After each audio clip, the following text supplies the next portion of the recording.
हाँ तो दोस्तों, एचजीएस एंटरप्राइज के आईपीओ के बारे में हम इस वीडियो में बात करेंगे और जानेंगे कि आपको एचजीएस एंटरप्राइज के आईपीओ के अंदर अप्लाई करना चाहिए या नहीं। चलिए शुरू करते हैं। तो देखिए, सबसे पहले अगर हम इस कंपनी के बारे में अगर हम बात करें तो ये जो कंपनी, ये इंडियन डेकोरेटिव एस्थेटिक कंपनी है। मतलब ये जो डिजाइन्स वगैरह होती है, जो घर की डिजाइन्स वगैरह होती है, डेकोरेशंस वगैरह होते हैं, वो ये कंपनी करने का काम करती है। देखिए, ऐसे नॉर्मल डेकोरेशंस वगैरह नहीं। देखिए, अगर आपका कोई रूम वगैरह उसको आपको अच्छे से अगर देखा जाए डेकोरेट करना है तो वो चीज़ें यहाँ पे ये कंपनी करती है। तो उसके अंदर अगर आप देखोगे तो 2D डिजाइन कंपनी बनाती है, 3D डिजाइन कंपनी बनाती है, फिर उसके बाद में बॉडी ग्राफिक्स हो गया, तो हर तरीके की डिजाइन यहाँ पे ये कंपनी प्रोवाइड करवाती है। उसके बाद अगर हम बात करें, ये जो इसकी सब्सिडरी कंपनी है जिसका नाम है एक्सोटेक, तो वो अगर देखा जाए तो two wheelers, passenger vehicles, consumer durable, तो वहाँ पर देखा जाए तो इनकी सब्सिडरी कंपनी भी हर इंडस्ट्री में कामकाज करती हुई हमें नजर आ रही है। तो देखिए, ये जो बिजनेस है थोड़ा अलग है और इनका अगर हम देखा जाए तो कोई मेन कॉम्पिटिटर भी इस बिजनेस का नहीं है जिससे इसको मेन कंपेयर किया जाए। अगर कंपनी की मैन्युफैक्चरिंग फैसिलिटीज की अगर हम बात करें तो एक उनकी बेंगलुरु में है और एक पुणे में है। और अगर है ना इनकी कैपेसिटी की अगर हम बात करें, प्रोडक्शन कैपेसिटी की, तो यहाँ पे बेंगलुरु में 208.61 मिलियन प्रोडक्ट्स वहाँ पे मैन्युफैक्चर हो सकते हैं और पुणे वाली में 29.50 मिलियन। तो यहाँ पे जो बेंगलुरु है वो वाली मैन्युफैक्चरिंग फैसिलिटी के ऊपर कंपनी का मेन फोकस है। अगर उसके अलावा अगर हम बात करें तो फिस्कल ईयर 2021 में कंपनी ने 91.94 मिलियन प्रोडक्ट्स, यहाँ पे इनकी जो सब्सिडरी कंपनी है उन दोनों ने मिला के यहाँ पे इतने प्रोडक्ट्स मैन्युफैक्चर किए हैं। मतलब इनकी सब्सिडरी ने 15.6 मिलियन और इन्होंने जो 91.9 मिलियन प्रोडक्ट्स मैन्युफैक्चर किए हैं। ये पिछला जो फाइनेंशियल ईयर गया है उसके अंदर। देखिए, कंपनी मेन इंडिया में ही काम नहीं करती है। कंपनी 20 मतलब आउट ऑफ इंडिया के बाहर अगर हम देखें तो 20 दूसरी नई कंट्रीज के अंदर भी कंपनी काम करती है और अभी करंटली 170 कस्टमर्स उनके आउट ऑफ इंडिया के हैं। अब अगर देखा जाए तो इन कंपनी की कॉम्पिटिटिव स्ट्रेंथ की अगर हम बात करेंगे तो लीडिंग डेकोरेटिव एक सप्लायर है अगर हम बात करें, और इनके जो प्रोडक्ट्स वगैरह हैं वो काफ़ी प्रीमियम है और इनके जो प्रॉफिट मार्जिन हैं वो यहाँ पे काफ़ी ज़्यादा रहते हैं, क्योंकि यहाँ पे जो मेन डिजाइन वगैरह होता है उसके लिए लोग जो मुंह मांगी रेट होती है वो भी लोग देने के लिए रेडी हो जाते हैं। अगर मैन्युफैक्चरिंग कैपेबिलिटीज़ की बात करेंगे तो ये नेटवर्क भी काफ़ी अच्छा है और लगातार एक नए नए प्रोडक्ट बनाने में कंपनी बिलीव करती है। और मैं जैसा कि मैंने आपको बताया कि जो ग्लोबल कंपनीज है उनके साथ यहाँ पे काफ़ी अच्छी कंपनी की रिलेशनशिप है। अभी 170 इनके ग्लोबल कस्टमर्स हैं। फाइनेंशियल्स की अगर हम बात करेंगे तो यहाँ पे लिखा हुआ है स्ट्रॉन्ग फाइनेंशियल्स, लेकिन मुझे फाइनेंशियल्स जितने अच्छे यहाँ पे नहीं लगे हैं। अब ये कंपनी आईपीओ लेकर क्यों आ रही है? क्योंकि जो लिस्टिंग गेन्स वहाँ पर होते हैं वो उसके लिए यहाँ पे ये कंपनी आईपीओ लेकर आ रही है। जो स्टॉक मार्केट में लिस्टिंग वगैरह होता है उसका बेनिफिट इस कंपनी को चाहिए।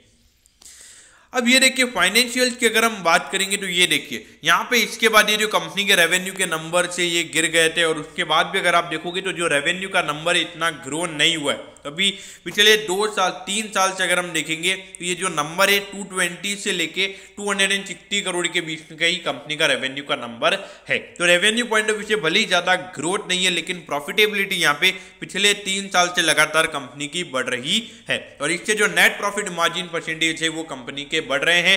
तो ये एक अच्छी बात है, क्योंकि कंपनी ने ये जो फाइनेंशियल ईयर इसमें एक अच्छा डेट क्लियर कर दिया था। तो वहाँ पे कंपनी का जो डेट रहा था वो एकदम नी के बराबर रहा था, तो उसकी वजह से जो पैसा कंपनी इंटरेस्ट पे करने के लिए देती थी वो यहाँ पे अब कंपनी के नेट प्रॉफिट में आता है। तो देखिए, अभी कंपनी का डेट एकदम नी के बराबर है। सिर्फ 11 करोड़ का डेट ऑन डेट कंपनी के ऊपर अभी बचा है, यानी कि आउटस्टैंडिंग लोन की अगर हम बात करेंगे तो सिर्फ 11 करोड़ का अमाउंट है। तो लोन अमाउंट यहाँ पे काफी कम है इन कंपैरिजन टू अगर हम कंपनी के रेवेन्यू से कंपेयर करें तो।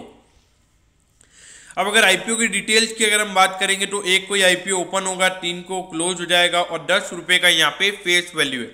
और अगर एक कट ऑफ प्राइस पर अगर हम बात करेंगे तो 542 रुपीज यहाँ पे एक लॉट के लगेंगे और जिसमें 27 शेयर्स इन्वॉल्व होंगे। मतलब एक लॉट में 27 शेयर्स हैं। अगर इश्यू साइज की बात करेंगे तो 800 करोड़ का ये आईपीओ और पूरा यहाँ पे ऑफर फॉर सेल है, यानी कि एक भी रुपया यहाँ पे कंपनी के पास नहीं जाने वाला है। देखिए इसे नेगेटिव वे में नहीं लेना चाहिए। अगर पूरा ऑफर फॉर सेल है, अगर प्राइस इश्यू होता है तो उसके लिए कंपनी को और नए शेयर्स इश्यू करने पड़ते हैं, तो वहां पे जो अगर और कंपनी नए शेयर्स इश्यू करती है तो रिटर्न ऑन इक्विटी और आरओसी के जो नंबर्स होते हैं इनके ऊपर वहां पे फर्क पड़ जाता है। अब ये देखिए अगर अलॉटमेंट की बात करेंगे तो 10 तारीख को पता चल जाएगा कि अलॉटमेंट मिला है या नहीं। अगर रिफंड की बात करेंगे तो अलॉटमेंट नहीं मिलता है तो 11 तारीख को रिफंड मिल जाएगा। और डीमैट अकाउंट में शेयर्स कब ट्रांसफर होंगे तो 12 तारीख को आपके डीमैट अकाउंट में शेयर ट्रांसफर हो जाएंगे अगर अलॉटमेंट मिलता है तो। अगर लिस्टिंग की बात करेंगे तो 15 तारीख को ये आईपीओ लिस्ट हो जाएगा।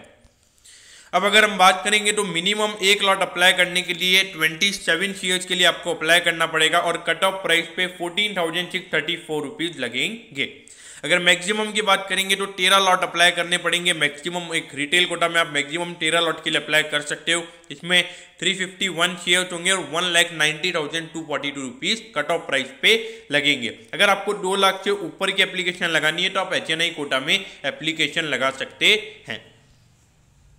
अब देखिए 15.69 का यहाँ पे कंपनी का अर्निंग पर शेयर है, तो जो कंपनी का यहाँ पे कट ऑफ प्राइस है उसके ऊपर अगर हम कंपनी के प्राइस टू अर्निंग रेशियो को देखें तो अराउंड 35 टाइम्स पे ये आईपीओ कंपनी का आ रहा है। और रिटर्न ऑन नेटवर्थ की भी अगर हम बात करेंगे तो ये नंबर 15% है। तो रिटर्न ऑन नेटवर्थ का नंबर जो है वो थोड़ा कम है लेकिन फिर भी रिजनेबली गुड है, इतना बुरा ये नहीं है।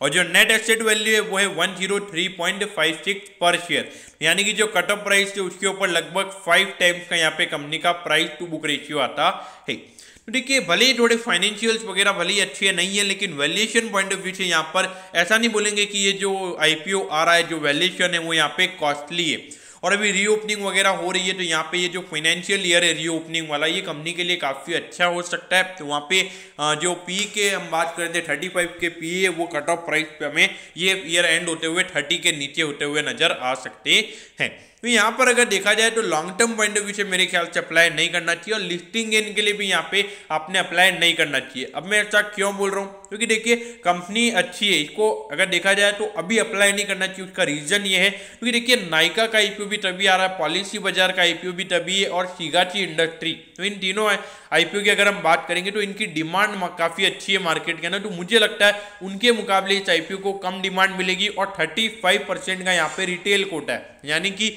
280 करोड़ के शेयर्स यहाँ पे रिटेल कोटा के लिए अवेलेबल है। तो मेरे ख्याल से वो थोड़ा इश्यू रह सकता है।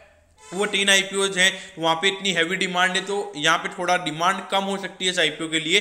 तो मुझे लगता है कि यहाँ पे थोड़े डिस्काउंट पे लिस्ट होने के इसके चांसेस हो सकते हैं। बाकी अगर मार्केट वगैरह बुलिश वगैरह रहता है तो उसके हिसाब से देखना रहेगा। मेरे हिसाब से यहाँ पे लिस्टिंग के बाद में इसको बाय करने का सोचना चाहिए। तो दोस्तों मैं होप करता हूँ कि आपको यहाँ पे HJS एंटरप्राइज के आईपीओ के डिटेल्ड एनालिसिस के बारे में सब कुछ समझ में आ गया होगा।